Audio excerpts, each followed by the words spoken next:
Cara terbaik untuk bertobat dari sebuah kesalahan adalah tidak menjanjikan apa-apa sama Tuhan.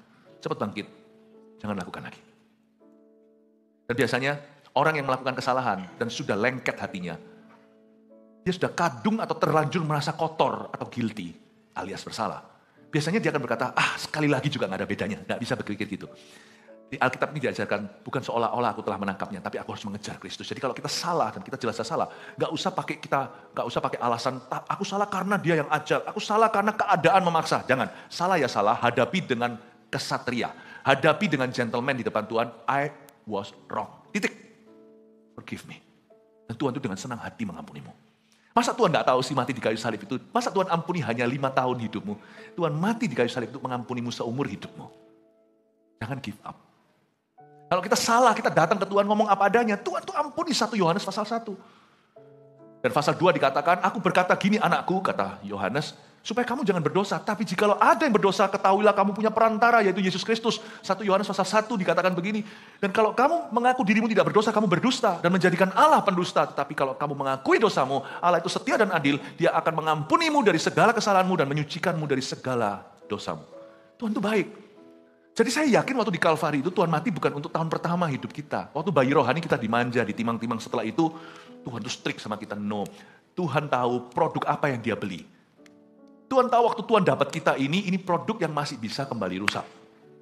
God knows it. Jadi waktu Tuhan beli Philip ini merek elektronik ini, Tuhan tahu ini makanan rusak, spare partnya, kadang-kadang gagal, kadang-kadang bandel, saya masih bisa. Tuhan itu kalau terima saya, dalam suka dan duka seperti orang menikah. Dia terima saya dalam kelemahan saya seumur hidup saya. Dengan pengetahuan itu kalau saya salah sesuatu atau gagal di satu area, saya datang ke Tuhan apa adanya dan berkata, I'm sorry. Setelah saya terima pengampunan, supaya saya tidak kembali ke dosa lama itu, saya harus bisa ngampuni diri saya sendiri dan berkata, bukan it's okay untuk saya lakukan itu lagi, tapi ya sudah terjadi, nasi sudah jadi bubur tadi, aku syukuri bahwa aku belajar sesuatu. Kalau Anda bisa legawa, tidak lengket di hati dan di dada, Anda bisa move on, biasanya mengalami kemenangan. Orang-orang yang tidak bisa lepas dari kecanduan atau dari belenggu dosa itu adalah orang-orang bukan dosanya yang membelenggu dia, perasaan bersalahnya. Saya selalu ingatkan diri saya sendiri, ya sudah, aku begini sekarang saya minta ampun sama Tuhan Yesus, aku belum sempurna. Ayat tadi yang kita baca, bukan seolah-olah aku sudah menangkapnya. Atau telah sempurna, kata Paulus. Aku memang belum sempurna. Apakah bisa accept your own shortcoming? Dan saya adalah orang yang sangat perfeksionis. Secara naluri, secara natural atau alami, saya itu orangnya gitu. Ada satu orang yang saya paling kejam. Saya zaman dulu waktu sekolah ya, kalau saya tidak dapat juara 1 itu saya stres setengah mati, dapat juara 2. Juara 2 itu saya stres. Saya sudah dari kecil begitu sifatnya. Jadi sekarang itu kalau semuanya tidak serba perfect itu saya itu susah. Saya itu susah. Untuk saya sendiri secara pribadi, khotbah ini membentuk saya. Saya harus bisa belajar menerima my shortcomings. Menerima kelemahan saya. Kalau enggak, saya tidak akan menang.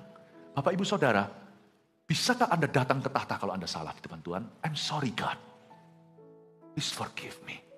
Lalu Anda bisa ngomong sama diri sendiri, hai jiwaku, aku sudah mengampunimu. Move on. Biasanya kita tidak akan kangen sama dosa lama. Kalau memang masih bisa jatuh lagi di lubang sama, tidak langsung segera jatuh lagi. Karena orang yang dicabut rasa bersalahnya tidak merindukan dosanya. Dia akan merasa begitu senang. Dan dia akan mau kejar ketinggalannya. Saya berdoa di dalam nama Yesus, Anda bisa merasa diampuni. Dan yang membuat kita tidak merasa diampuni, padahal berkali-kali kita baca di Alkitab, jelas-jelas fakta berbunyi, kebenaran berkata, I have forgiven you. Tetap kita nggak bisa merasa bersih mau tahu apa. Karena ternyata yang masalah itu bukan Tuhan. Tuhan sudah mengampuni kita. Kita tidak bisa lupakan kesalahan kita. Kita tidak bisa mengampuni diri sendiri. Amin, Bapak Ibu Saudara.